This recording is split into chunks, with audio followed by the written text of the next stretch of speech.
Merci de votre présence. Donc ce soir, on va poursuivre ce que la semaine passée, on avait eu le temps de voir jusqu'au milieu de la partie.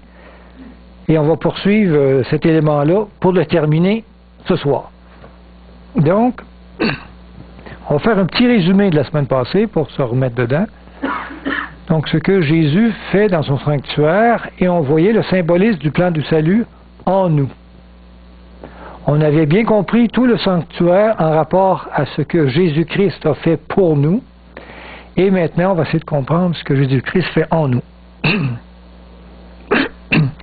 En fait, l'idée de Jésus-Christ fait en nous, c'est toujours de se mettre en l'idée que dans le ciel, il y a un sanctuaire, puis Jésus officie.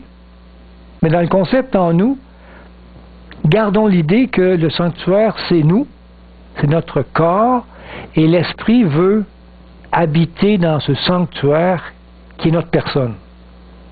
Et c'est dans cette perspective qu'on essaie de comprendre maintenant tous les éléments du sanctuaire en nous. On a compris le concept la semaine passée de Christ. Le concept en Christ, c'est moi en Christ et Christ en moi.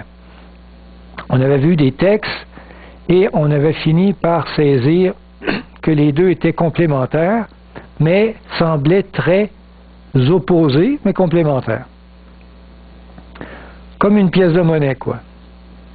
Chaque face est différente, mais s'il y a une des deux faces qui n'est pas sur la pièce de monnaie, elle est pas valide, la pièce de monnaie. Il y a une histoire que j'aime raconter, c'est l'histoire que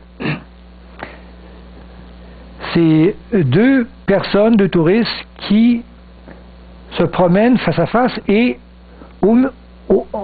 entre les deux, il y a une statue. Et quelqu'un dit de la statue, « Ah, c'est merveilleux, c'est la statue de Jeanne d'Arc, par exemple. » Parce que Jeanne d'Arc est une grande femme, puis la religion, puis ainsi de suite. Et l'autre regarde la statue et dit, « Pas du tout, c'est pas elle, c'est la statue de Napoléon. » L'autre il dit, « Non, non, c'est Jeanne d'Arc. » L'autre dit, « Non, c'est Napoléon. Non, c'est Jeanne d'Arc. Non, c'est Napoléon. » Puis les deux, comme ça s'astinent pendant un temps. Et ils s'astinent tellement qu'ils en viennent au coup, n'est-ce pas? Ils se battent et ainsi de suite, et là, ils sont tous les deux à moitié fatigués à terre, et ils poursuivent leur chemin, et en poursuivant leur chemin, ils se revirent tous les deux, en regardant la statue qu'ils voyaient de l'autre côté, ils s'aperçoivent que chacun avait raison. Que chacun voyait un côté de la statue, c'était Jeanne d'Arc, mais de l'autre côté, c'était Napoléon. L'auteur de la statue avait... d'un génie fait ces deux personnages dans une seule pièce. Mais dépendamment du côté que tu voyais la statue, tu voyais deux choses différentes. Et les deux, tellement frustrés de dire que l'autre voyait quelque chose qui n'était pas la sienne, ils se battaient. C'est un peu la même chose avec le concept en Christ. Il y a deux côtés, et chacun veut exprimer son point de vue d'un côté, et il dit à l'autre, t'as pas raison, non, c'est ça que ça veut dire. L'autre, il dit, non, t'as pas raison, c'est ça que ça veut dire. Mais les deux ont raison. Si tu prends, c'est comme une pièce de monnaie, on la regarde des deux côtés, on voit deux choses différentes. Mais ça prend les deux choses pour que la pièce de monnaie soit valide. Donc, le concept en Christ, c'est ce que Dieu a fait pour moi d'un côté, et de l'autre côté, ce que Dieu fait en moi. Et ce que Dieu fait pour moi, c'est que Dieu a agi en dehors de moi, il agit sans mon consentement, il agit universellement, Dieu se donne à moi, tout s'est accompli dans le passé, et tout est complet et achevé. Ce concept-là, on l'a vu en Jésus-Christ à travers le plan du sanctuaire. Ce qui est intéressant, ce qu'on essaie de voir aujourd'hui, c'est Christ en moi, qui semble complètement un opposé, c'est-à-dire, c'est Dieu qui agit non pas en dehors de moi, mais à l'intérieur de moi. Qui agit non pas sans mon consentement, mais avec mon consentement. Qui agit pas universellement, mais qui agit individuellement. C'est Dieu qui se donne à moi, mais ici, c'est moi qui se donne à Dieu. Et que tout va s'accomplir dans le futur et que tout est incomplet et à faire, évidemment, par la sanctification. Donc, il y a des gens qui voient l'Évangile seulement sur ce côté-ci. et qui battent, qui se défendent avec l'autre, qui expriment que ce côté-là, c'est les deux ensemble. Et ce soir, on va essayer de comprendre surtout ce que Christ fait en moi, et tout le plan du sanctuaire, compris comme si j'étais moi, un sanctuaire qui reçoit l'Esprit de Dieu, qui veut habiter en moi. On avait compris que notre corps est un sanctuaire, c'est ce que je dis depuis le début, avec les versets qui nous appuyaient. Et on avait commencé à regarder le plan du sanctuaire, la maquette, pour comprendre ce que ça voulait exprimer quand j'étais moi le sanctuaire. Donc tout le sanctuaire représente le plan du salut. Quand Christ vit en moi, on avait vu ça. On avait vu que le souverain sacrificateur représentait ma personne qui a accepté le Christ, qui veut vivre en moi. Je deviens un souverain sacrificateur, un représentant de Dieu sur terre. C'est très noble comme position, n'est-ce pas? Et quand Christ vit en moi, je deviens un sanctuaire et c'est moi qui deviens le grand sacrificateur. On avait vu par après que la clôture représentait mon caractère épuré, sûrement, mon caractère épuré. Donc quand j'entre dans le sanctuaire, Christ me couvre de sa justice. On avait vu la porte du sanctuaire qui représentait l'ouverture de mon cœur à ce que l'Esprit puisse entrer en moi. Donc c'était mon acceptation du Christ dans ma vie. On avait vu les textes. Le parvis représentait, évidemment dans le parvis il y avait deux meubles, un meuble où il y a la mort et un meuble où il y a la vie. C'était ma conversion et le parvis représentait la conversion du chrétien, de celui qui a accepté le Christ. Donc les deux meubles, il y avait le meuble qu'on appelait l'autel des sacrifices. Dans la vie du chrétien, quand on est un sanctuaire, c'est notre vie qui est donnée en sacrifice, c'est la mort de mon ego. Elle est représentée par l'autel des sacrifices qui est ici. On avait poursuivi avec l'autel, la cuve d'airain où il y avait de l'eau pour le lavement, les ablutions, les pieds et des mains.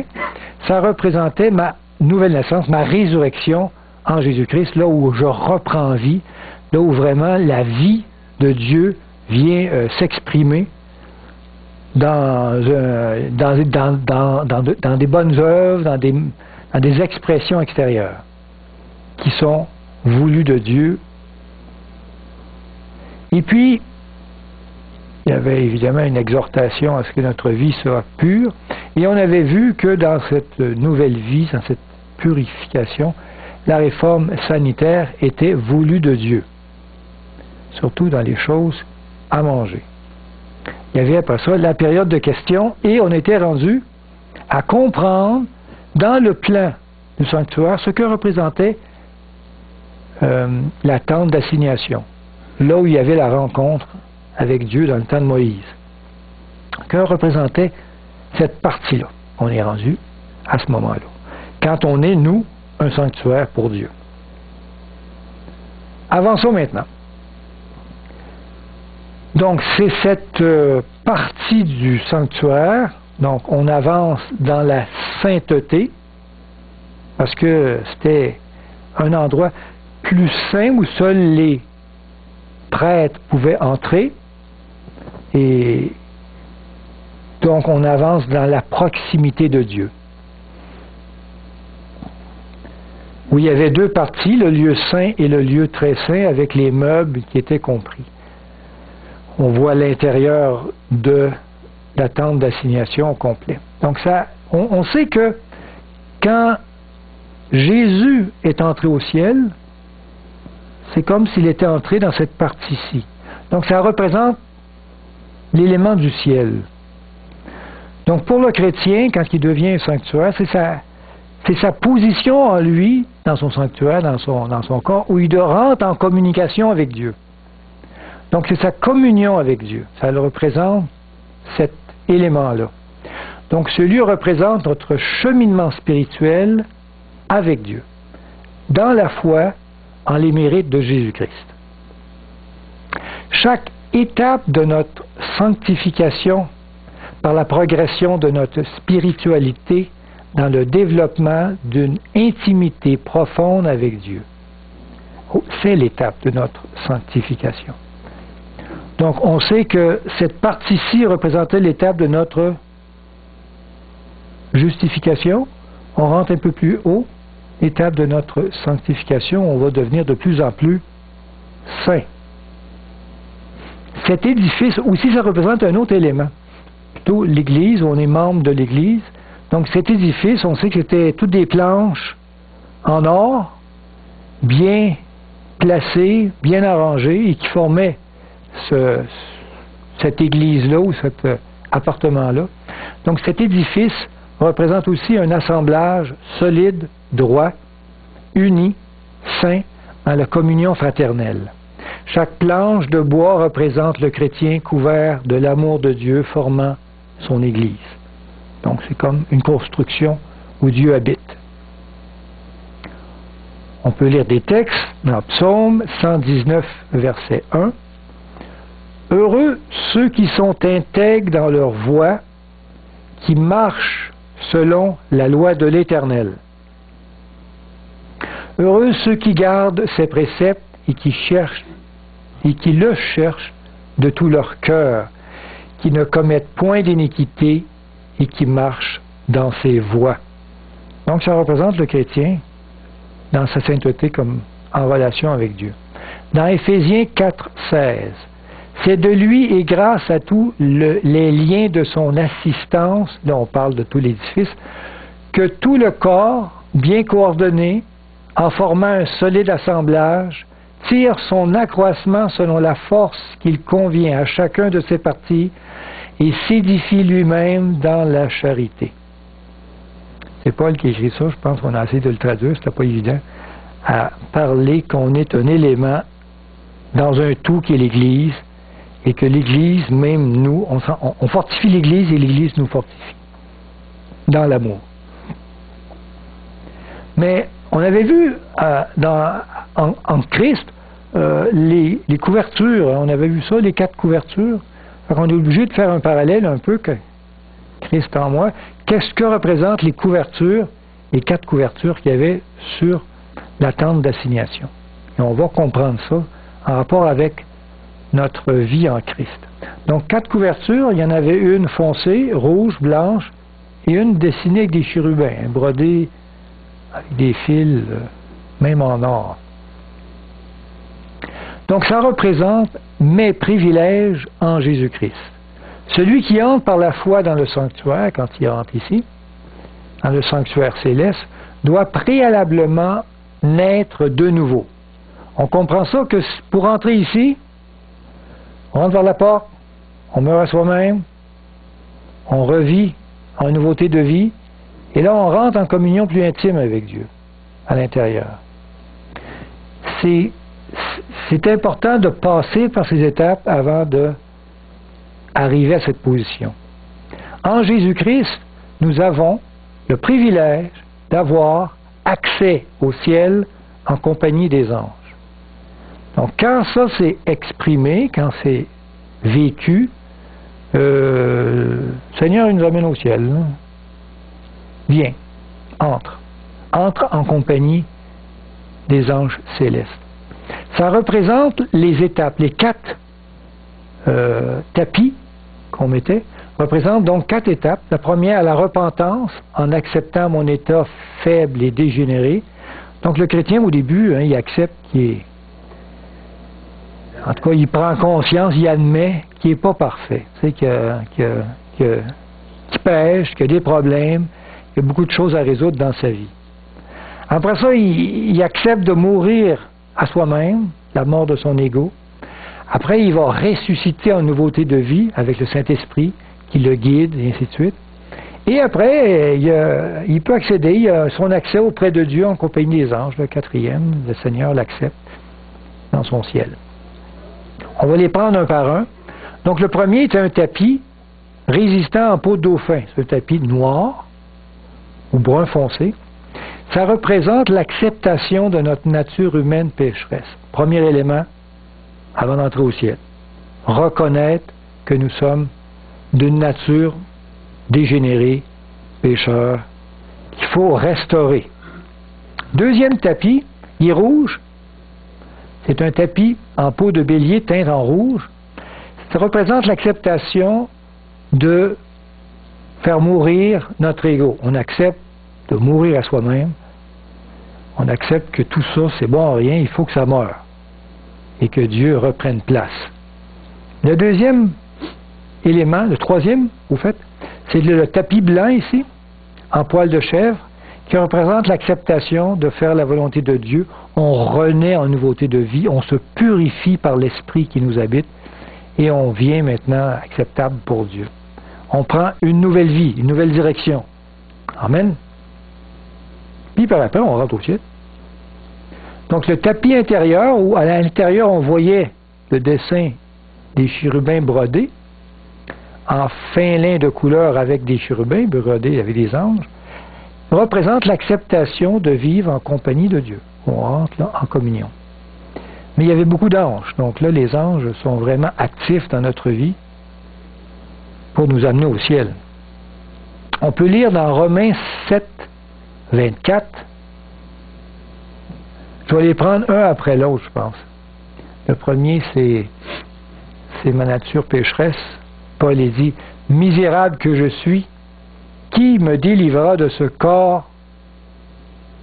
Non, qui me délivrera du corps de cette mort? » Je vais dire du corps, de ce corps de mort. Donc, Paul avait bien compris que son corps, il allait aux poubelles, il allait en enfer, il allait à la mort. Et là, tout de suite, après, il dit, « Grâce soit rendue à Dieu par Jésus-Christ, notre Seigneur. » Enfin, il y a une solution en Jésus-Christ. Il va restaurer ce corps-là. Premier élément, mettre en compréhension que notre corps est misérable. Deuxième, Apocalypse, donc 12, verset 11. Ils l'ont vaincu à cause du sang de l'agneau, à cause de la parole de leur témoignage, et ils n'ont pas aimé leur vie jusqu'à craindre la mort. Donc c'est la mort de notre ego où on accepte de se mourir à soi-même. On n'aime pas notre vie au point de la conserver et on l'offre à Dieu. Troisièmement, Romains 16, 19. Pour vous, votre obéissance est connue de tous. Je me réjouis donc à votre sujet. Et je désire que vous soyez sages en ce qui concerne le bien et purs en ce qui concerne le mal. Paul exhorte à la pureté qui représente le tapis blanc pour le chrétien. Et le dernier, où on entre en compagnie des anges, dans Éphésiens 2, 6, Paul dit, « Il nous a ressuscités ensemble », j'aime beaucoup ce verset-là, « et nous a fait asseoir ensemble dans les lieux célestes en Jésus-Christ. » Vous le savez que vous êtes en Jésus-Christ déjà assis en haut? C'est intéressant, ça. Donc, de comprendre que l'accès au ciel nous est accordé. Quand on accepte Christ, on meurt à soi-même et on revit en nouveauté de vie. Dieu dit, viens-t'en. Je veux te montrer des choses extraordinaires. Je veux te faire voir ma sainteté. Je veux te faire voir ma grandeur. Et on entre avec lui par la foi et on est accepté pour le ciel. Amen. Dans les lieux célestes. Étonnant. On va voir des choses encore merveilleuses à travers cette partie du sanctuaire qui est très révélatrice pour ce que Dieu veut réaliser en chacun de nous. Et là, à l'intérieur du lieu du sanctuaire, de la tente d'assignation, il y avait donc deux parties. On va prendre la première partie, parce que celle-ci, c'est encore plus saint. On va prendre la première partie et on va dire, cette partie-ci, le lieu saint, qu'est-ce que ça représente dans la vie du chrétien quand le chrétien devient un sanctuaire? Donc, le lieu saint où il y avait 3 meubles, le chandelier, la table des pains et l'autel des parfums.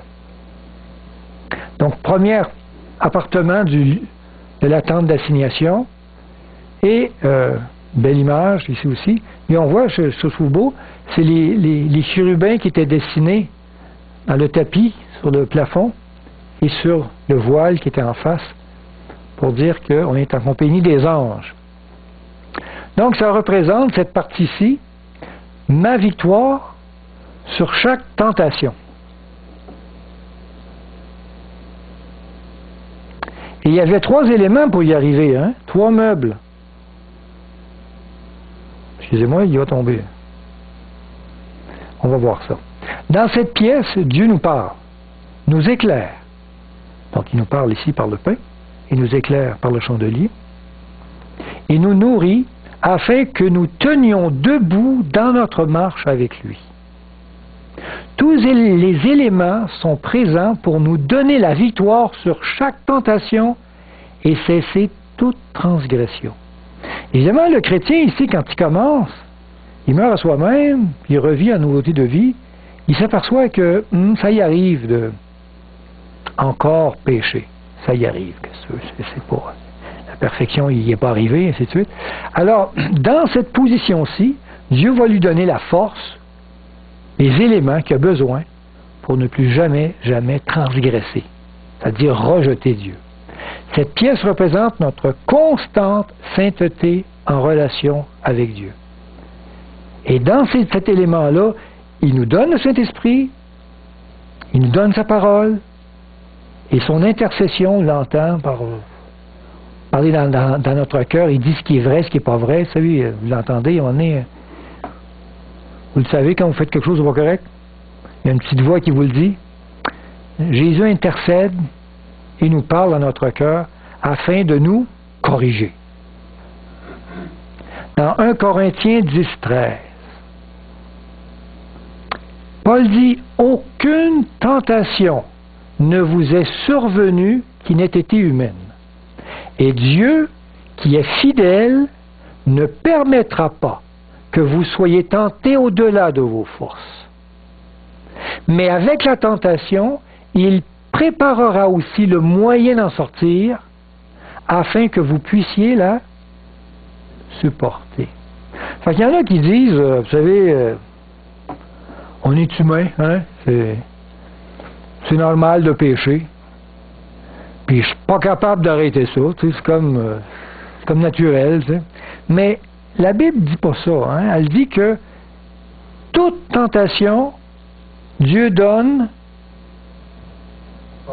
la force de la supporter ou de la repousser. C'est important de savoir ça. Et cet élément est comme, dans cette pièce-ci, capable, quand on est en relation avec Dieu, d'y arriver en tout temps. Donc, entrez dans cette pièce-ci, entrez-y par la foi, par la relation avec Dieu, et aucune tentation trop forte qui va vous faire succomber à un péché quelconque. On peut lire dans Galates 5:16, « Je dis donc, marchez selon l'Esprit, et vous n'accomplirez pas les désirs de la chair. » Et que ça a l'air simple, hein? Mais il faut marcher selon l'Esprit. Donc il faut entrer dans ce lieu, il faut entrer dans cette pièce. Il faut y être rempli de toute la sainteté de Dieu, de l'or qui était là, et ainsi de suite, et utiliser les moyens que Dieu met à notre disposition à l'intérieur. Dans Éphésiens 6:13, c'est pourquoi prenez toutes les armes de Dieu. Ici, il y en a 3. Afin de pouvoir résister dans le mauvais jour et tenir ferme après avoir tout surmonté. Donc, on voit des textes où il n'y a pas de place à dire, tu vas sûrement avoir des problèmes, tu vas tomber, c'est sûr. C'est pas ça qu'il dit du tout ici. Il dit que quand on est avec Dieu, dans son esprit, il n'y a plus rien qui nous fait broncher. Mais il y avait 3 éléments à l'intérieur. On a vu ça? 3 meubles. Il y avait la table des pains, il y avait le chandelier et il y avait l'autel des parfums. On sait que ces 3 éléments-là vont servir aux chrétiens à ce qu'ils soient victorieux. Cet esprit, on reconnaît ça, la parole de Dieu et son intercession. Mais ces meubles-là, quand nous sommes un temple, quand nous sommes remplis du Saint-Esprit, qu'est-ce qu'il représente pour le chrétien? Quand nous sommes, nous, un sanctuaire, où Dieu habite, ces meubles-là vont représenter quelque chose de très important pour que Dieu veut que l'on comprenne quelque chose à travers ces meubles-là. Donc, qu'est-ce que représente le chandelier à cette branche? On va prendre le premier, celui qui éclaire la pièce. Il représente mon illumination dans le monde. Je deviens, moi, une lumière pour le monde. Évidemment, il faut que le Saint-Esprit m'habite. Mais quand je suis un sanctuaire pour Dieu, je deviens lumière. Donc le chandelier représente la lumière que dégage le chrétien dans sa vie sanctifiée. L'huile dans le chandelier symbolise l'action du Saint-Esprit à travers nous, à travers le chrétien. On va lire des textes pour s'imprégner de cette nouvelle conception. Dans Matthieu 5,14, c'est Jésus qui parle. Il dit, « Vous êtes la lumière du monde. » Wow! C'est beaucoup. Jésus, il dit, « Je suis le chemin, la vérité et la vie. » C'est quasiment lui la lumière. Puis il dit, « C'est toi qui es la lumière. » Mais quand, évidemment, le Saint-Esprit nous habite. Une ville située sur une montagne ne peut être cachée. Et on n'allume pas une lampe pour la mettre sous le boisseau, mais on la met sur le chandelier. Et elle éclaire tous ceux qui sont dans la maison. Que votre lumière luise ainsi devant les hommes, afin qu'ils voient vos bonnes œuvres et qu'ils glorifient votre Père qui est dans les cieux. Donc la lumière qui émane du chrétien, qui entre dans cette position-là, est une lumière qui va éclairer autour de lui, pour que les gens reconnaissent qu'il glorifie Dieu, le Père. Ah, on a un autre texte dans Jean 12, 36. Pendant que vous avez la lumière, Jésus, croyez en la lumière. Croyez en Jésus, afin que vous soyez des enfants de lumière. Moi, j'aimerais vous exprimer quelque chose. À un moment donné, dans ma vie, j'étais troublé par un fait simple, c'est que je me voyais dans une foule, tous les gens étaient serrés contre moi, et il y avait le soleil qui brillait. Et j'étais heureux de savoir que le soleil, je le recevais sur mon visage, je le recevais sur mon corps, j'avais une chaleur, on était bien, n'est-ce pas? Et j'étais troublé parce que quand je regardais le soleil, je savais que je faisais de l'ombre. Hein, vous savez ça? Quand le soleil frappe sur vous, vous faites de l'ombre à l'arrière. Et il y a quelqu'un en arrière qui, malheureusement, moi qui est grand, hein, recevait beaucoup d'ombre. Moins de lumière. Et j'étais troublé, j'ai dit, Seigneur, quand je te regarde, je fais de l'ombre. C'est triste. Et je pense que dans l'Église, il y en a beaucoup qui sont dans cette position. C'est triste. Ils regardent Dieu, ils sont très éclairés, mais ils font de l'ombre. Alors, vous savez pourquoi? C'est parce qu'ils ne sont pas entrés ici encore. Et un jour, Dieu m'a fait comprendre que quand je entre dans cette position, je suis comme un prisme, où la lumière entre, mais elle ressort, tout en un arc-en-ciel de lumière, de couleurs. Et ça, j'avais trouvé ça fantastique. J'ai dit, Seigneur, enfin, tu as fait de moi un prisme. Alors là, j'avais pas peur de me placer en pleine lumière, même qu'il y avait du monde à l'arrière, parce que je savais qu'il recevait un arc-en-ciel de lumière. C'est-tu beau? Mais il faut être dans une position où on devient lumière, où le soleil qui entre en nous, qui est le Saint-Esprit, puisse éclater à travers nous. On laisse passer la lumière. Donc, afin que vous soyez des enfants de lumière. Lui, c'est la grande lumière, puis nous, on la propage autour de nous. Dans Éphésiens 5:8, c'est dit, « Autrefois, vous étiez ténèbres. » Ouais, on fait de l'ombre. Puis ténèbres, c'est encore pire, on est l'ombre. « Et maintenant, vous êtes lumière dans le Seigneur. Marchez comme des enfants de lumière. » Ah oui, marchez pas comme des enfants de l'ombre. Donc, on marche comme quelqu'un qui reçoit la lumière et qui la projette. Vous êtes capable de marcher comme ça? Amen. Quand on devient un temple pour le Seigneur, il y a un chandelier à l'intérieur qui projette sa lumière. Philippiens 2:15, un autre texte.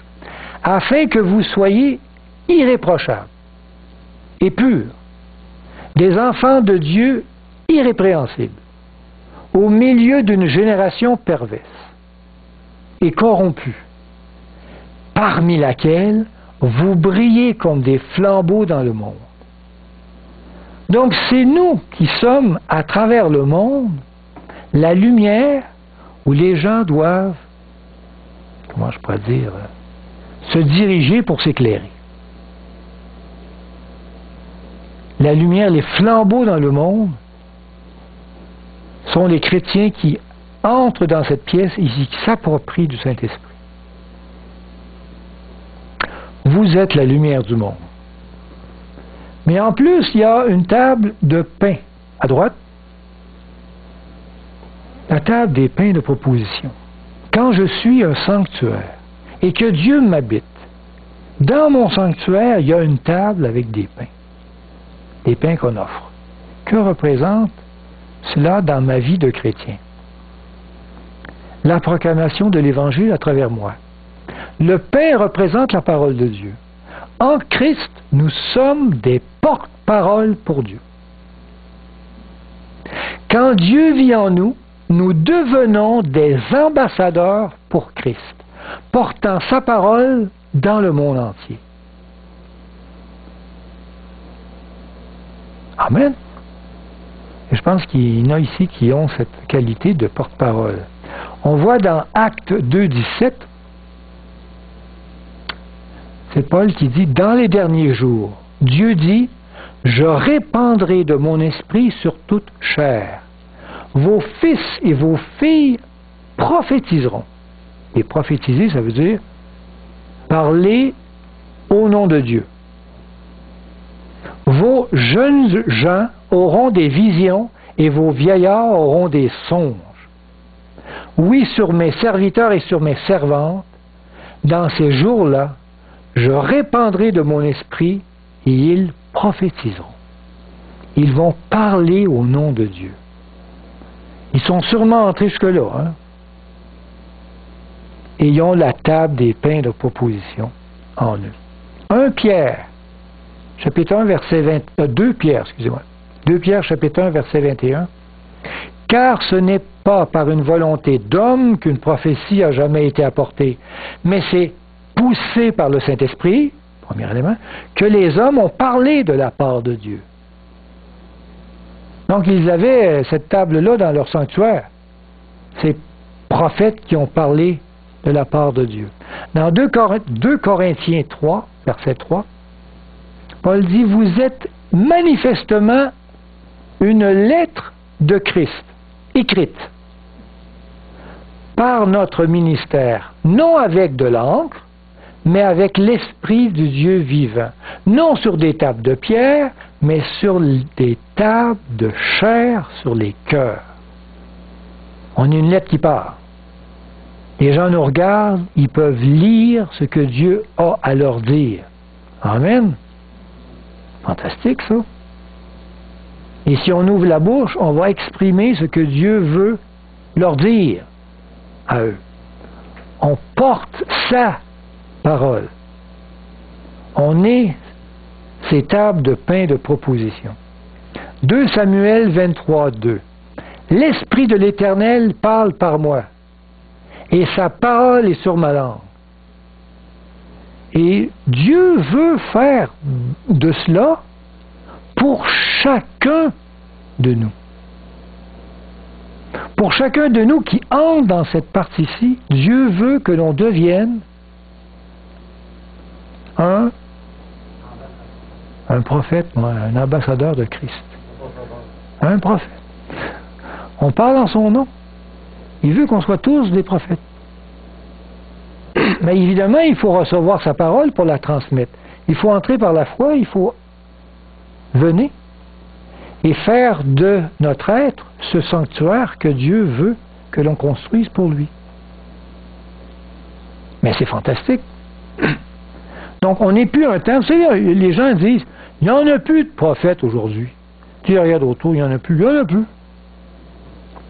Ils ne pensent pas que Dieu veut que lui qui dit ça, c'est lui que Dieu veut qu'il soit prophète. Il regarde autour, il n'y en a plus. Mais il devrait se regarder lui-même. Parce qu'il est, lui, un prophète désigné de Dieu. Sauf qu'on dirait qu'on ne veut pas l'être. On sait comme, c'est les autres. C'est pas moi. Y a-t-il quelqu'un qui a quelque chose à dire? Puis lui, il ne dit pas.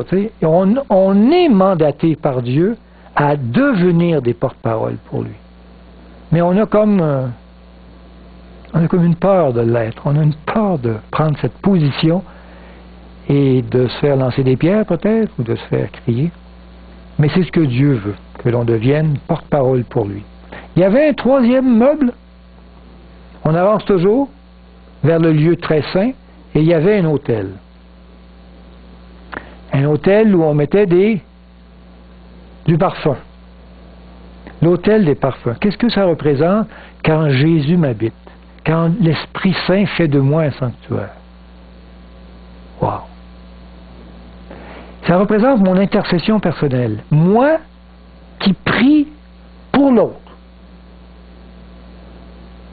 Vous savez, on avait vu que c'était l'intercession de Jésus-Christ quand c'était en lui, mais quand Christ vit en moi, c'est comme...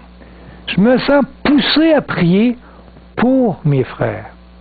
Les voluptés de fumée représentent nos prières d'intercession qui s'élèvent, mêlées du doux parfum des mérites du Christ. Cet autel représente notre lien de communication avec Dieu, à travers duquel sont prises toutes nos décisions. On est en constante relation avec Dieu. Vous savez, cet autel, il y avait toujours du parfum qui brûlait. On en mettait matin et soir, et on sentait l'odeur à la journée longue. C'était odeur d'encens, une odeur spécialement conçue pour le sanctuaire. Notre relation avec Dieu est à la base de tous nos choix et de toutes nos actions. Cet autel-là est toujours en fonctionnement. Psaume 141, verset 2. Que ma prière soit devant ta face comme l'encens. On met la relation entre la prière de l'homme qui monte comme un encens et l'élévation de mes mains comme l'offrande du soir. Donc on fait cette relation entre prière et encens. Apocalypse 8, 3.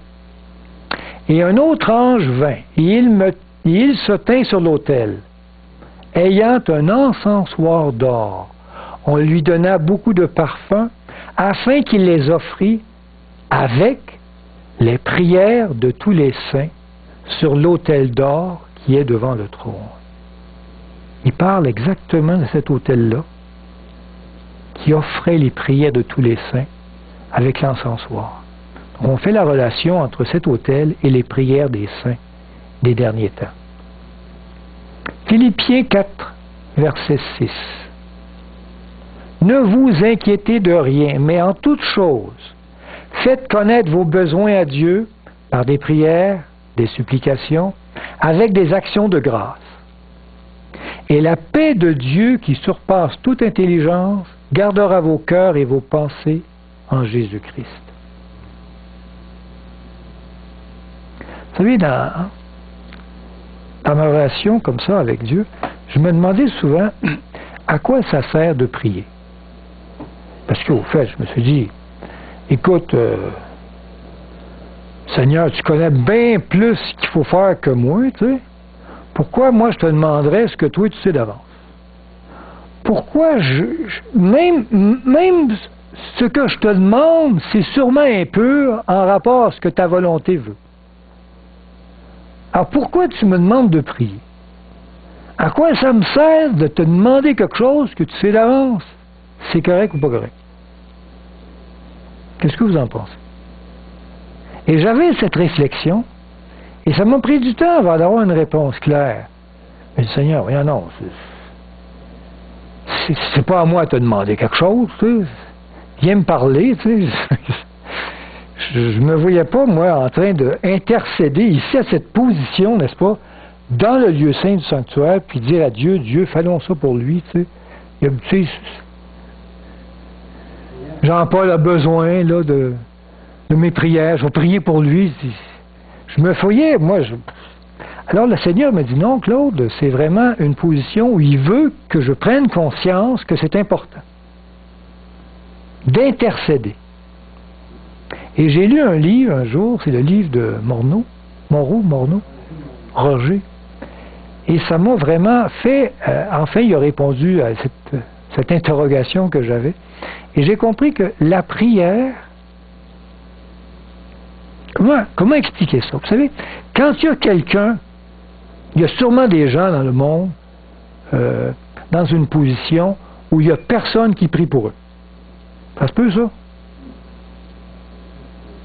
Il y a des gens qui n'ont jamais connu Dieu, leur famille n'a jamais connu Dieu, puis ils connaissent personne dans leur entourage qui connaît Dieu. En tout cas, il n'y a personne qui prie pour eux autres. Ils ne connaissent pas ça, Dieu.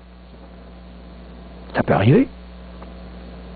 Alors, est-ce que Dieu va, comment je peux dire, intervenir de façon irrespectueuse pour la personne? Si quelqu'un ne veut rien savoir de Dieu, il ne veut rien savoir, est-ce que Dieu force à se faire connaître? Non, Dieu est comme plein d'amour où il respecte les choix de chacun. Vous êtes d'accord là-dessus? Si quelqu'un ne veut rien savoir de Dieu, Dieu n'est pas harcelant. Il va respecter ce choix-là.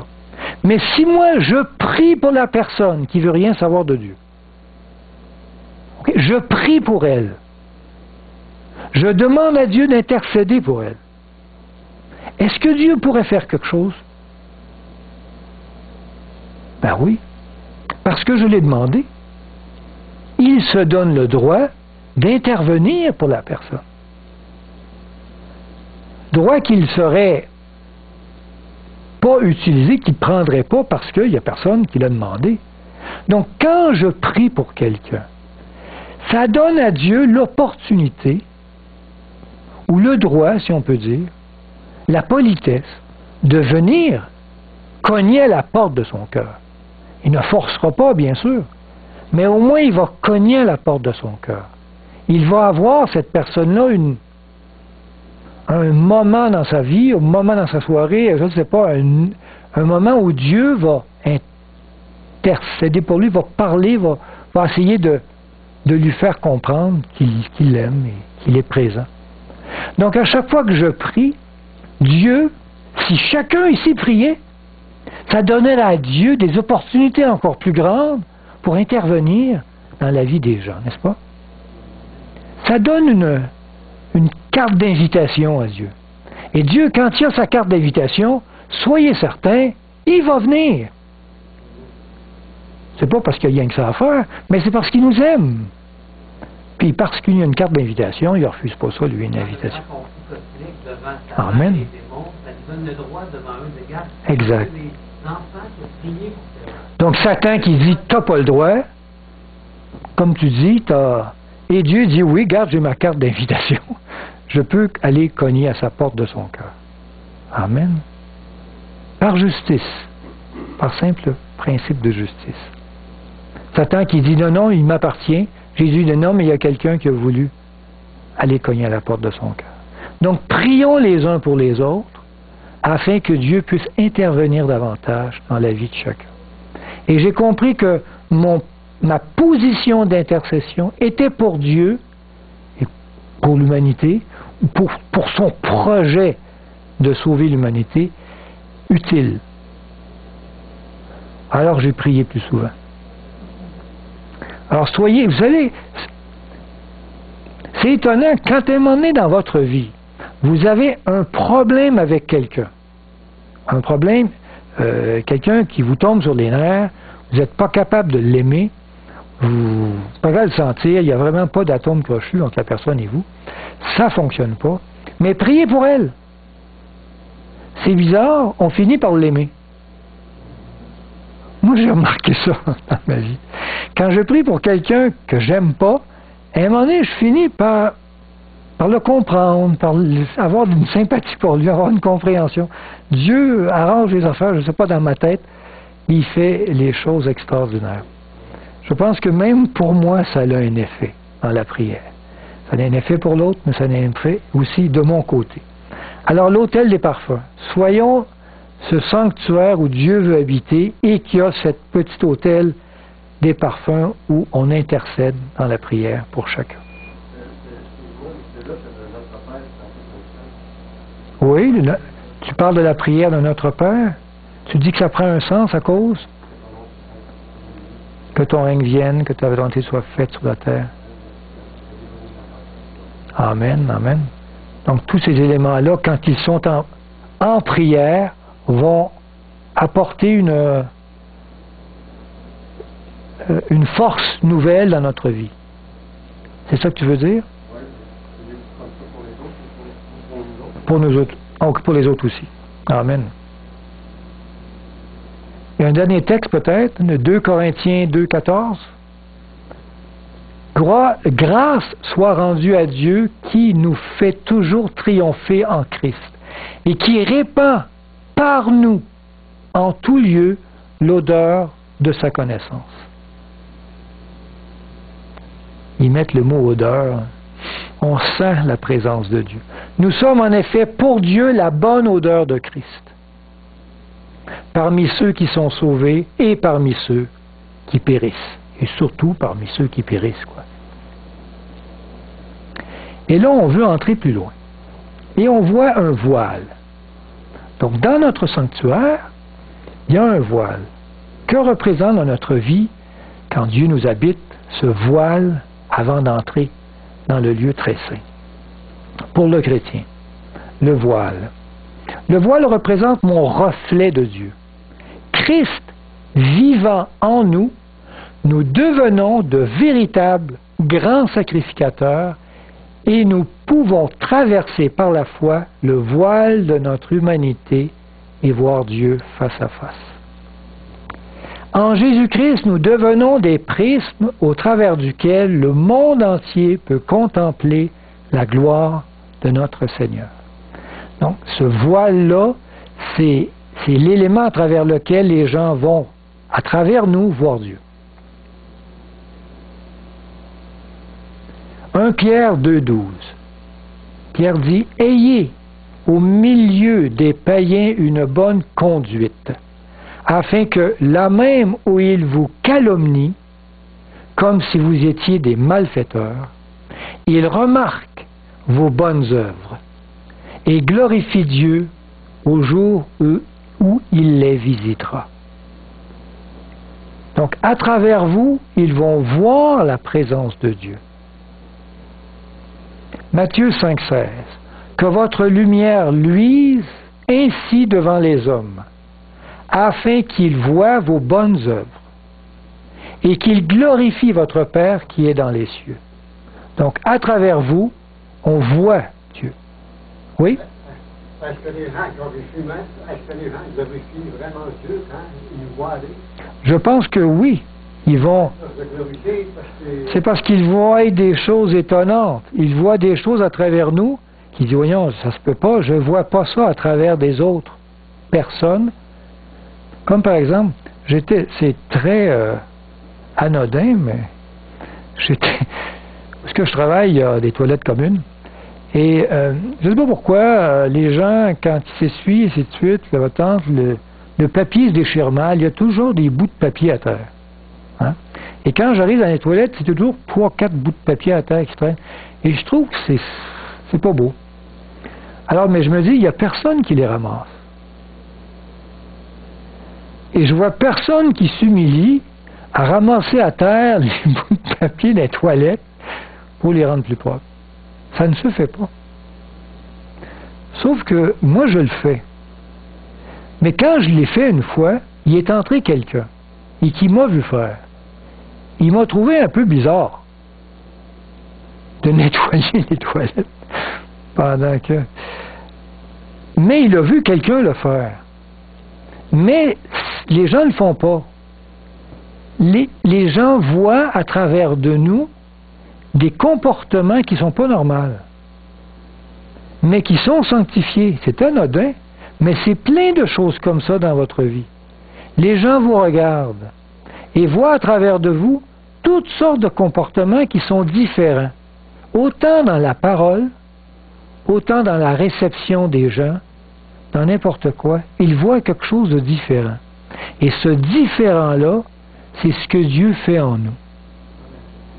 Et certains vont glorifier Dieu.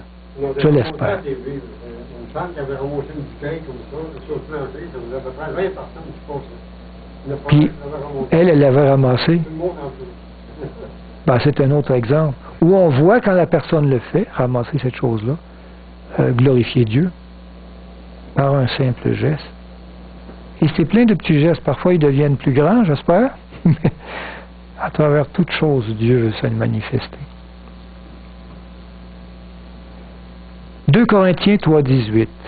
Nous tous qui, le visage découvert, contemplons comme dans un miroir la gloire du Seigneur.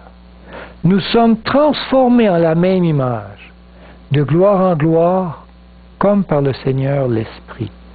Donc, on est de plus en plus, c'est comme un voile, on voit Dieu de l'autre côté, et quand les gens autour de nous voient Dieu à travers nous, ils sont aussi, eux, affectés, touchés par cela. Et parfois, peut-être, ils vont aussi s'ennoblir dans l'élément noble que vous présentez autour de vous. Donc, nous sommes aussi, pour les gens, cette bonne odeur-là, elle se répand autour de nous. Sans même qu'on ne fasse rien, mais elle se répand. Et les gens sont... Ils vont arriver à la maison, puis sa femme va dire, tu sens, tu sens l'odeur du gars là-bas. Alors, ils sont, eux autres aussi, peut-être troublés, touchés par notre sainteté, à travers le Saint-Esprit qui est en nous. Et là, on entre. Là, on entre. Là, on entre dans le lieu le plus saint. Le saint des saints. Là, on touche quelque chose d'exceptionnel. On touche vraiment à ce qui est l'élément summum. Là. On vient d'entrer là. Il n'y a pas plus loin. Hein. Et à cette position-là, il y avait une présence de Dieu plus forte. On va entrer de l'autre côté. Wow! Qu'est-ce que ça veut dire dans la vie du chrétien? Le lieu très saint. Que représente cette partie-là qui est exceptionnelle en sainteté? Où il y a un seul meuble, l'Arche de l'Alliance. On est rendu à 2e appartement, le plus loin. Et vous savez qu'il n'y avait seulement qu'un seul personnage qui pouvait entrer dans cette partie-là. C'est le grand sacrificateur, hein, le souverain. Et lui pouvait entrer de l'autre côté. Le lieu très saint représente ma victoire sur chaque faiblesse. Il y a un seul meuble. Cette pièce représente l'œuvre de notre purification en Christ, afin de nous donner la victoire sur tous nos péchés inconscients. Là, vous allez me dire, il va loin. C'est pas les péchés conscients. Les péchés conscients, c'est ici la victoire. On a tous les éléments pour arrêter de rejeter Dieu de façon consciente. Mais quand on entre plus loin, qu'est-ce que Dieu veut faire? Il veut nous révéler nos fautes. Au fait, il veut nous révéler les choses qu'on n'en a même pas conscience. Il veut nous révéler les erreurs que l'on fait sans qu'on s'aperçoive qu'on fait une erreur. Il dit, hey, t'es pas correct, là. Vous savez, il y a des professeurs à l'école. Il y a la petite Naomi chez nous, elle commence à veut écrire. Là. Mais à chaque fois qu'elle écrit, elle me présente, elle dit, c'est-tu correct? Puis c'est pas correct. Tu sais, c'est comme... il est mal dessiné. Elle fait un N, mais elle le fait comme ça, tu sais, comme un Z. Tu sais. Mais elle pense que c'est correct. Tu sais. Mais j'ai dit, non, c'est... Alors, il faut que je la reprenne, puis je lui dise, regarde, on va le refaire, puis c'est comme ça, c'est d'eau. Et elle finit par comprendre. Mais à première vue, elle se pensait correcte. Elle l'avait bien fait. Et elle vient me demander, je dis, ben non. Alors, je dois la purifier. Elle n'est pas consciente, et je dois la rendre consciente d'une erreur qu'elle fait. Dieu veut rendre conscient chacun de nous des erreurs que l'on fait, afin de nous purifier. Il va bien plus loin, là. Mais, vous savez, avant d'entrer ici, c'est un minimum de respect de passer par ici. Vous savez, on n'entre pas par en arrière. On ne lève pas le rideau en arrière pour entrer dans le lieu très saint, c'est pas grec. Ça ne se fait pas. Alors, il faut vraiment passer par la porte, mourir à soi-même, ressusciter en Jésus-Christ, aller aussi, on arrive dans cette pièce-ci, ou dans cette pièce-ci, qu'est-ce qu'on fait? On a tous les outils pour cesser la transgression, pour cesser le péché. Et quand on est respectueux de Dieu dans cette démarche avec lui dans la sainteté, on peut entrer de l'autre côté et là dire comme David, montre-moi mes fautes si j'en fais. Dis-moi où c'est que je ne suis pas correct. Fais-moi grandir dans ta sainteté. Et c'est dans cette pièce que tout se passe. Cette pièce représente donc l'œuvre de notre purification en Christ. Je l'ai dit tantôt. Dieu désire que nous puissions vivre en sa présence. Il désire nous purifier de toute tâche d'impureté. Il veut nous présenter devant Dieu, son Père, puis dire, regarde ce que mon amour, ce que mon sacrifice a pu réaliser. Avant le retour du Christ, les élus auront purifié leur caractère à l'image de leur maître. La forme cubique, vous savez que c'est vrai que ça a une forme cubique, ça ici, cette partie-là. Il n'y a pas l'air cubique ici, le maillet cubique. De ce lieu fait écho à la ville sainte, la nouvelle Jérusalem céleste. On va voir le texte tantôt dans l'Apocalypse. On va essayer de comprendre ça. On peut lire dans Éphésiens 5, 27. Il dit, afin de faire paraître devant lui cette Église glorieuse, sans tache, ni ride, rien de semblable, mais sainte et irrépréhensible. Elle doit être correcte, là, tu sais, je pense qu'il pouvait en ajouter, il en rajouterait. Alors, il veut vraiment présenter son Église de façon d'une pureté totale. Il n'est pas pour présenter son Église en disant, vous voyez, elle a une petite tache qu'elle ne sait pas, là, en arrière de sa robe, c'est toute sale. Non, il va toute la purifier.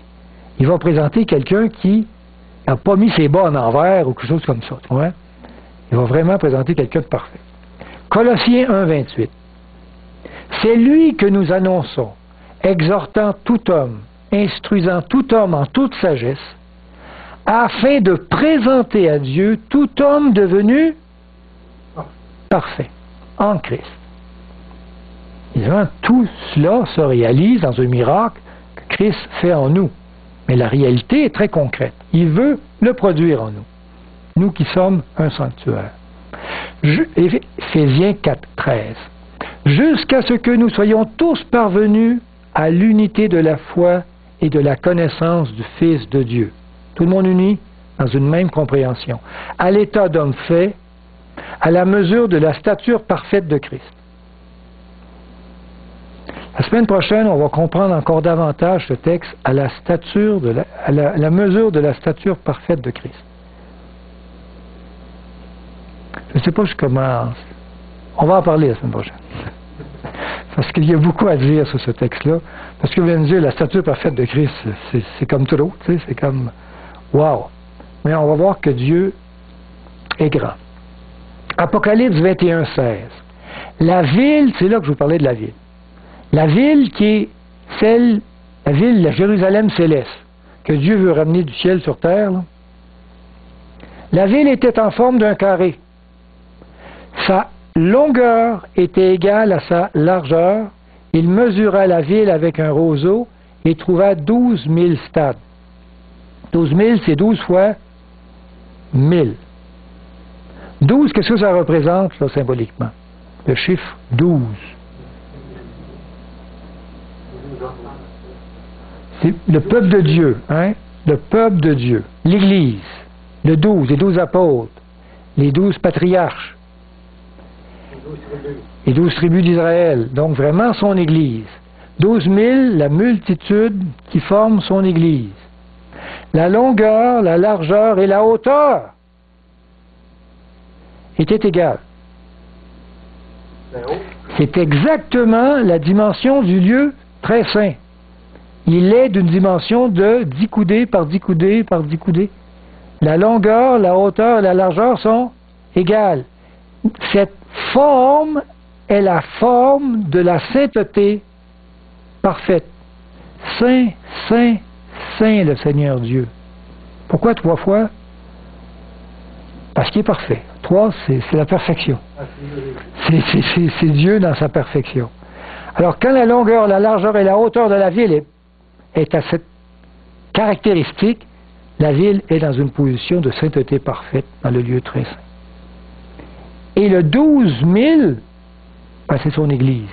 C'est son Église qui est obtenue, qui est rendue dans cette sainteté parfaite, dans le lieu très saint du sanctuaire, où Dieu habite même, dans une relation totale avec son Seigneur. Ceux qui forment la sainte Jérusalem, la ville sainte. Vous savez, Dieu veut purifier son Église. Et j'aimerais vous sensibiliser à une purification qu'il veut faire de son Église. Purifier son Église, c'est lui enseigner ses fautes, ses erreurs qui sont commises sans qu'elle soit consciente, et qui lui révèle des éléments nouveaux pour qu'elle soit plus pure. N'est-ce pas? Et il y a un élément qui doit être souligné, c'est le sabbat. Purifier nos erreurs inconscientes. Dieu désire purifier son Église de ses erreurs doctrinales. Le repos du sabbat du 4e commandement doit être purifié de sa mauvaise compréhension. Le jour du sabbat consacré à Dieu est le jour du samedi et non du dimanche. Il y a beaucoup de chrétiens qui ne savent pas ça, qui ne savent pas l'erreur qui est entrée dans l'Église en rapport au jour du sabbat. Et Dieu veut ramener cette pureté-là et corriger cette erreur-là. Il dit dans Exode 20, verset 8, « Souviens-toi du jour du repos pour le sanctifier. Tu travailleras 6 jours et tu feras tout ton ouvrage. » C'est le commandement ici, hein? Le 4e commandement de Dieu, que vous connaissez sûrement tous par cœur. Mais le 7e jour est le jour du repos de l'Éternel. Est-ce que c'est le jour de repos de l'Église? Non, c'est marqué de l'Éternel. C'est pas le mien, c'est le sien. L'Éternel, ton Dieu, tu feras aucun ouvrage, ni toi, ni ton fils, ni ta fille, ni ton serviteur, ni ta servante, ni ton bétail, ni l'étranger qui est dans tes portes, même pas tes animaux. Alors, c'est vraiment quelque chose d'un repos total. Exode 28. Alors, c'est le verset 11 de 28 à 11. « Car en 6 jours l'Éternel a fait les cieux, la terre, la mer et tout ce qui y est contenu, et il s'est reposé le 7e jour. C'est pourquoi l'Éternel a béni le jour de repos et l'a sanctifié. » C'est son jour à qui? À lui. Alors c'est à lui de nous le dire, hein, son jour de repos, et il nous le révèle à travers toutes sortes d'éléments pour qu'aujourd'hui on puisse comprendre que c'est le samedi et non le dimanche, jour de repos qui a été inventé par l'Église. On peut lire dans l'Exode 31, 16. « Les enfants d'Israël observeront le sabbat, en le célébrant, eux et leurs descendants, comme une alliance perpétuelle. » Ça ne s'arrête pas. Ce sera entre moi et les enfants d'Israël un signe qui devra durer à perpétuité. Car en 6 jours, l'Éternel a fait les cieux, la terre, et le 7e jour, il s'est reposé. Il a cessé son œuvre et il s'est reposé. Donc Dieu a utilisé l'élément jour, il y a eu un soir, il y a eu un matin, concrètement, dans son processus de création de l'univers. Et il a utilisé cet élément de jour dans ce repos qu'il a institué, le 7e jour. Et il veut qu'à perpétuité, on garde ce signe d'alliance avec lui. Genèse 2, verset 2. C'est là dans la Genèse où on voit que Dieu acheva au 7e jour son œuvre qu'il avait faite. Et il se reposa au 7e jour de toute son œuvre qu'il avait faite. Dieu bénit le 7e jour en le sanctifiant. Parce qu'en ce jour, il se reposa de toute son œuvre qu'il avait créée en la faisant. Donc ça commence de loin à la Genèse, au moment de la création. Ézéchiel dit, chapitre 20, verset 20, « Sanctifiez mes sabbats, et qu'il soit entre moi et vous un signe, auquel on connaisse que je suis l'Éternel, votre Dieu. » C'est un signe d'alliance entre Dieu et son peuple, son Église. Et Paul dit dans Hébreux 4, 9, « Il y a donc un repos de sabbat réservé au peuple de Dieu. Car celui qui entre dans le repos de Dieu se repose de ses œuvres, comme Dieu s'est reposé des siennes. Efforçons-nous donc d'entrer dans ce repos, le repos de Dieu, afin que personne ne tombe en donnant le même exemple de désobéissance. » Donc, Paul exhorte à ne pas désobéir à ce commandement. Et l'élément clé à travers l'Apocalypse, le sceau de Dieu, c'est une signature d'alliance au vrai Dieu. Dans une adoration pure, samedi est le vrai jour d'adoration. Et la marque de la bête, c'est une signature d'alliance à la bête, dans une adoration impure, qui est le dimanche, est le faux jour d'adoration, qui a été institué par l'Église catholique romaine pour se différencier des Juifs. Mais revenons évidemment dans la pureté des choses où Dieu veut, en entrant dans cette partie-ci, Dieu veut nous apporter des éléments nouveaux. Et je pense que c'est quand l'Église a découvert ces grands éléments du sanctuaire et que Dieu l'a invité à entrer de l'autre côté, qu'il lui a révélé son erreur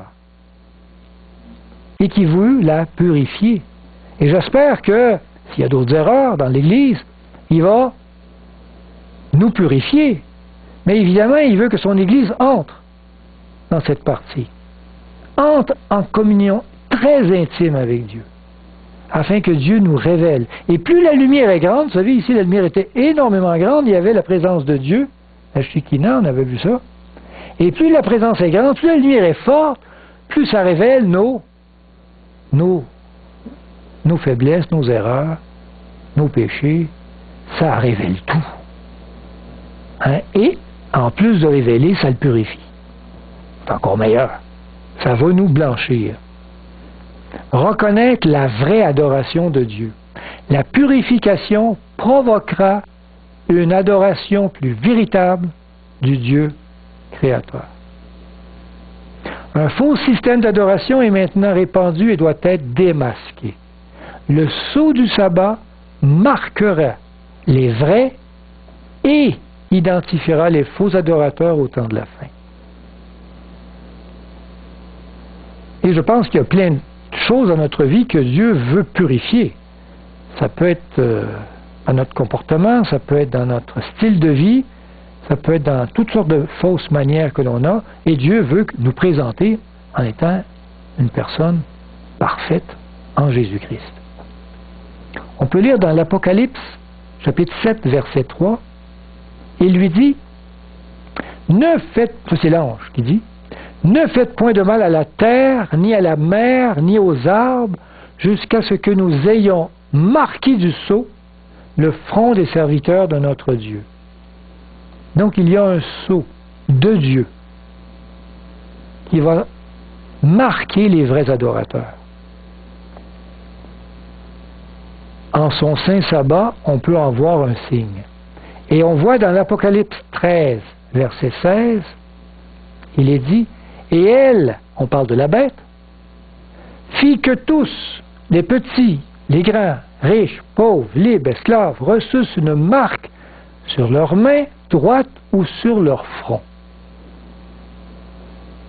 C'est la marque de la bête. Il y en a qui disent, ben oui, il reçoit une marque sur la main ou sur le front.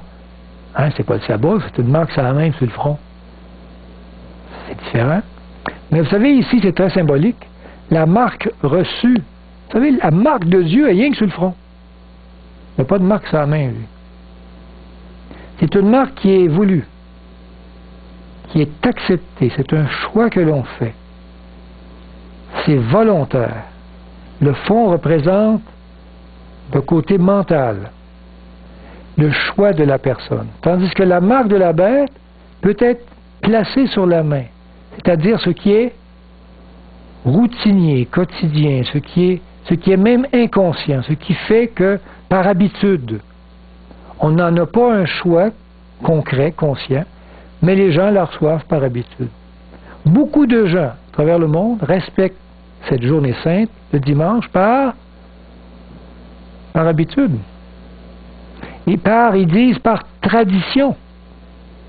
Parce que c'est la tradition des pères. Ils n'en ont pas conscience, ce n'est pas un choix qu'ils font, ils ne savent pas qu'ils sont dans l'impureté. Mais si cette vérité est reçue, ils vont peut-être prendre le choix d'avoir la marque de la bête, de Dieu. Et la marque de Dieu est toujours un choix. Et c'est pour ça qu'elle est toujours sur le front. On comprend cela? Que Dieu nous purifie, encore et encore. Et dans cette partie où Dieu veut nous purifier, il y a un meuble. Et dans le sanctuaire que Dieu veut que l'on construise pour lui, ce meuble, qui est notre sanctuaire à nous, qu'est-ce qu'il représente? Vous vous rappelez qu'en Jésus-Christ, ce meuble représentait, ici, vous savez, le meuble, qui représentait le trône de Dieu, le jugement. Il y avait un jugement, là. Il y avait une lumière, puis il y avait le trône de Dieu. Puis... Alors, évidemment, quand Christ est en nous, l'arche de l'Alliance, qu'est-ce qu'elle représente? Notre propre jugement. Nous devenons jugement pour les autres. Ce meuble représente notre vie purifiée qui devient un témoignage de justice. Présentement, Dieu nous passe en examen pour enlever toute tache d'impureté de notre caractère, afin de devenir des modèles de justice.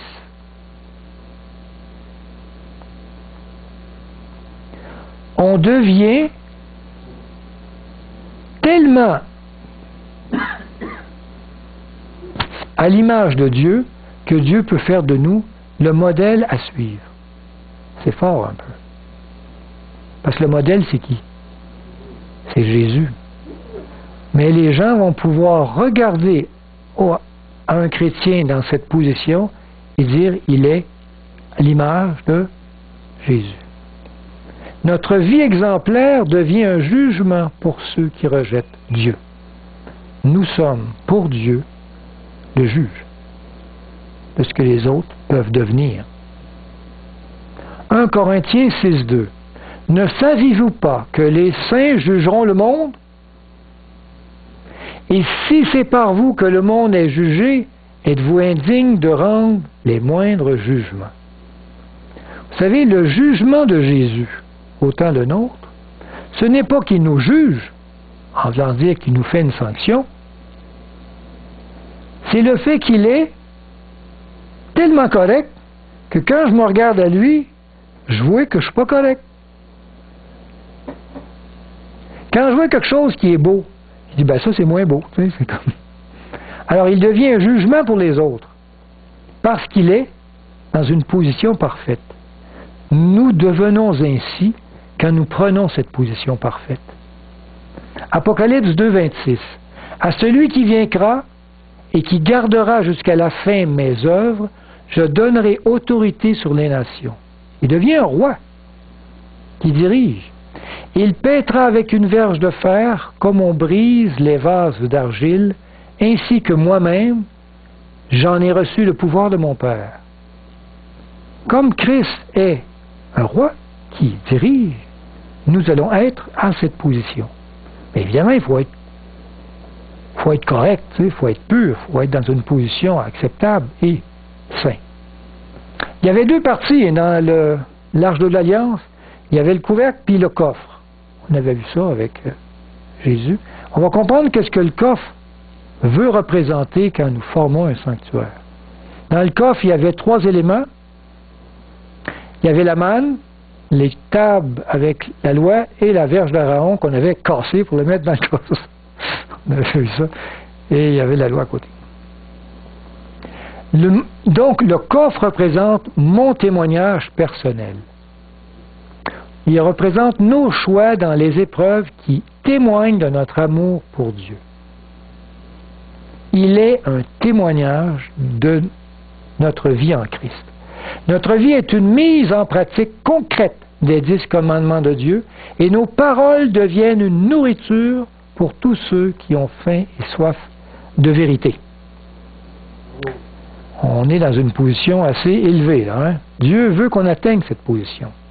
Donc, je représente mon témoignage personnel. Les 10 commandements, donc, qui étaient dans le coffre, témoignent que Dieu nous donne l'obéissance parfaite à la loi de Dieu. Dieu nous donne cette obéissance. On le comprend? La manne témoigne que nous possédons la vie éternelle par cette nourriture qui est la sienne. Et la verge d'Aaron témoigne que Dieu nous a personnellement choisis dans cette position. On est désiré par Dieu à être dans cette position. Acte 14, 3. Ils restèrent cependant assez longtemps à Icône, parlant avec assurance, appuyés sur le Seigneur, qui rendait témoignage à la parole de sa grâce et permettait qu'il se fît par leurs mains des prodiges et des miracles. Ils deviennent pour Dieu des éléments puissants, actifs. Il se passe des miracles, il se passe des choses étonnantes. On voit le Saint-Esprit en action à travers les saints. Hébreux 2.4. Dieu appuyant leur témoignage par des signes, des prodiges et divers miracles, et par les dons du Saint-Esprit distribués selon sa volonté. On voit un témoignage de Dieu en action puissant, quand Dieu devient dans ces personnes pures et actives. Maintenant, il y avait après, donc un témoignage ici, je témoigne de la pureté, de la présence de Dieu dans ma vie. Il y avait le coffre, le couvercle, évidemment ils ont mis des anges assez gros, mais le couvercle représente aussi quelque chose d'intéressant. Le couvercle, qu'est-ce qu'il représente? Hein, on met un couvercle sur notre témoignage de jugement. Il représente notre miséricorde personnelle. Donc il représente l'amour que nous offrons à nos frères. Évidemment, il est différent à l'autre. Évidemment, il n'est pas pur comme moi, comme vous. Je ne me mets pas à cette position-là. Cet amour couvre les faiblesses et les péchés de nos frères. C'est l'amour que l'on porte sur l'autre, et non pas le jugement que l'on porte sur l'autre, qui va l'aider à se purifier lui aussi. Proverbe 10.12. La haine excite les querelles, mais l'amour couvre les fautes. L'amour que j'ai pour l'autre, mais le jugement que je porte envers lui, mais l'amour va couvrir ce jugement-là et va l'amener dans une pureté. Dans 1 Pierre 4.8, avant tout, ayez les uns pour les autres une ardente charité. C'est marqué charité, mais une ardente amour agapé. Car cet amour agapé couvre une multitude de péchés. Une chance qu'il y a ça quand même. Sinon, ils seraient toutes faites les autres. Hein? Alors, on est par cet amour-là, on les amène avec nous, avec Dieu. 2 Pierre 1.4. Lesquelles vertus nous assurent de sa part les plus grandes et les plus précieuses promesses, afin que par elles vous deveniez participants de la nature divine. Wow! En fuyant la corruption qui existe dans le monde par la convoitise. Dieu veut s'associer à nous. Il veut s'unir à nous. Il veut qu'on soit participant de sa nature divine. C'est pas mal trop, vous ne trouvez pas? Moi, je trouve qu'il en fait trop, là. C'est comme... mais il veut aller jusque-là. Qu'est-ce que la nuée représente maintenant? La dernière élément de tout le plan sanctuaire avant que 8h30 arrive. Donc la nuée va représenter, en Jésus-Christ, elle représentait Christ qui était notre guide. Hein? On suivait cette nuée partout où amenait. Mais la nuée, quand Dieu m'habite, il représente mon leadership. Moi qui deviens un leader pour les autres, un homme de direction. Dieu désire faire de nous des dirigeants afin de guider le monde vers lui, vers Christ. Par le Saint-Esprit qui vit en nous, nous reflétons la gloire de notre Seigneur et nous sommes une bannière pour ceux qui cherchent la vérité. On est un flambeau, là. Suivez-moi, c'est par ici qu'on passe. C'est par ici qu'on passe. Et les gens reconnaissent que le Saint-Esprit nous habite. On peut lire ça dans l'histoire de Ruth. Vous connaissez l'histoire de Ruth? Avec Naomi. Non, Noémie. Ruth et Naomi. Ruth répondit, « Ne me presse pas de te laisser, de retourner loin de toi. » Jamais. Elle dit, « Où tu iras, j'irai. Où tu demeureras, je demeurerai. Ton peuple sera mon peuple, ton Dieu sera mon Dieu. » Parce qu'elle avait reconnu en sa belle-mère que Dieu était vivant, présent. Et elle dit, là où tu vas, moi je vais. Tu vas à gauche, je m'en vais à droite. Tu vas à droite, je m'en vais du même côté que tu t'en vas. Zacharie 8, 23. Ça, c'est une parole que je trouve intéressante. Une prophétie, je trouve. Ainsi parle l'Éternel des armées, en ces jours-là, sûrement à la fin, 10 hommes de toutes les langues, des nations, 10 hommes, ça veut dire tout le monde, saisiront un juif par le pan de son vêtement et diront, nous irons avec vous, car nous savons appris que Dieu est avec vous. Là, il tient son vêtement, où tu vas, je vais avec toi. Parce que je sais que Dieu est dans ta vie, Dieu est présent, et je veux aller là où Dieu t'appelle à être. Et sûrement qu'à la fin des temps, les gens vont reconnaître et on va devenir pour eux des bannières, des leaders pour les amener à Christ. Et j'aimerais terminer par un résumé. Là, on va prendre une feuille, chacun, un papier, et vous allez faire un examen. Et voir si vous avez compris cette partie-là. Parce que là, on a vu plein de choses, et je suis certain que vous allez oublier des affaires. André, tu vérifies? Et si ceux qui ne passent pas l'examen, donc il faut avoir à peu près 90% pour passer, dans la semaine, tous les soirs, on fait un rattrapage. Hein? Vous êtes prêts à venir? Alors, on va poser des questions. De toutes ces parties du sanctuaire, tous les éléments, qu'est-ce qu'ils représentent dans le plan du salut? Donc, tout le sanctuaire, qu'est-ce qu'il représente dans le plan du salut en Jésus-Christ? Ben, c'est le plan du salut en Jésus-Christ. Et en nous, c'est le plan du salut en moi. Bon, c'était facile, celle-là, je sais que vous l'avez toute lue. Là, on va aller plus en détail. Que représente le souverain sacrificateur en Jésus-Christ? Jésus. Et quand Christ vit en nous, c'est moi, un chrétien sauvé. On a eu ces réponses-là? Vous avez tous vos crayons? On poursuit. Que représente la clôture en Jésus? Sa clôture. On dit Jésus, puis c'est vrai tout le temps. La justice de Jésus-Christ. Mais quand Jésus m'habite et que c'est moi le sanctuaire, c'est mon caractère épuré. On poursuit. La porte. Dans le plan du salut en Jésus-Christ, que représente la porte? Son incarnation de Jésus. Mais quand Dieu veut m'habiter, la porte, elle représente mon acceptation du Christ dans ma vie, mon choix. Je le veux qui entre dans ma vie. Le parvis, cette position, tout cet élément-là, qu'est-ce qu'il représente en Jésus? Son ministère terrestre de réconciliation sur terre. Ça, c'est sur terre, ça, c'est quand il est rendu au ciel. Son ministère. Mais Christ en nous, c'est ma conversion. C'est le ministère de tout ce qui se passe dans ma conversion. Il y a le premier autel, l'autel des sacrifices. En Jésus-Christ, on le sait tous, c'est facile, hein, sa mort sur la croix, le sacrifice de Jésus sur la croix. Quand Jésus m'habite, qu'est-ce que ça représente?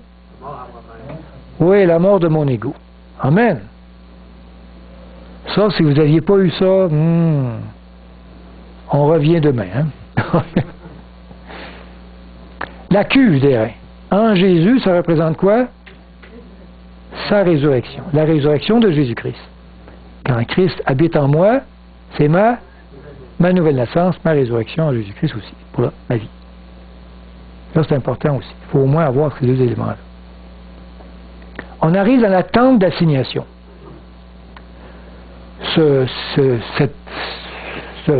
Cet édifice-là représente le ministère céleste d'intercession de Jésus. Quand il rentre au ciel, son ministère d'intercession. Mais quand Jésus m'habite, c'est ma communication avec Dieu, mon ministère de communication avec Dieu. Il y avait les couvertures, oui. Mais on va prendre les quatre couvertures, représentent Jésus-Christ, ses mérites à lui. Ses mérites qui me fait entrer au ciel. Et quand Christ m'habite, c'est mes privilèges en Jésus-Christ. En lui, j'ai le privilège de mourir et d'entrer au ciel. Ça ressemble un peu. Hein? Je prends le lieu saint, cette partie-là. En Jésus-Christ, c'est son ministère de sanctification. Quand Christ m'habite, c'est ma victoire sur chaque tentation. Et dans cette victoire, j'ai des éléments qui m'aident. On y va avec le chandelier. Le chandelier il représente, en Jésus-Christ, Jésus qui est la lumière du monde. Hein? Jésus, la lumière du monde. Mais quand l'Esprit m'habite, c'est moi, mon illumination dans le monde. C'est moi qui ai la lumière. J'illumine le monde autour de moi. On avait la table des pains, Jésus-Christ qui est la parole de Dieu. Et quand Dieu m'habite, je deviens ma proclamation de l'Évangile, son porte-parole, exactement. Je deviens moi, pour dire même prophète. Ouais. Ambassadeur pour Dieu. L'autel des parfums, en Jésus-Christ, représente son ministère d'intercession. Et quand Christ m'habite, notre ministère d'intercession personnelle pour les autres. Amen. On devient actif avec lui. On voit le voile, donc on veut traverser plus loin. Le voile représente Jésus-Christ qui est notre accès auprès du Père. Par lui, j'accède de l'autre côté. Et quand moi, je suis le reflet de Dieu, à travers moi, les gens peuvent voir Dieu et accéder de l'autre côté aussi. Le lieu très saint. Donc ce lieu-là représente le ministère de purification de Jésus. Et quand Jésus m'habite, là, c'est moi qui purifie ma victoire sur chaque faiblesse. C'est concret dans ma vie, il y a une purification qui va se faire sur chacune de mes faiblesses. Évidemment, il faut que Dieu les révèle. Et il me les révèle et par ça, il me purifie. Il y avait deux parties dans l'Arche de l'Alliance. Non, on commence par l'Arche de l'Alliance. Elle représente Jésus-Christ qui est notre juge. Et quand Jésus m'habite, me purifie, puis toute la job est faite, c'est mon propre jugement qui devient justice, jugement pour les autres. Le coffre, qui représente le témoignage de Jésus. Et quand Saint-Esprit m'habite, c'est mon témoignage personnel qui devient le jugement autour de moi. Le couvercle représente en Jésus-Christ sa miséricorde. Sinon, si on reste avec le coffre, on est tous jugés puis on passe en enfer toute la gang. Mais avec sa miséricorde, son amour, il nous purifie, il nous pardonne. Mais quand Christ m'habite, c'est ma miséricorde personnelle, c'est l'amour que j'ai en vis-à-vis des autres qui adoucit ce jugement et qui les amène à Jésus. Amen. Donc, toujours important, dans tout le plan du salut, chaque élément représente les deux parties.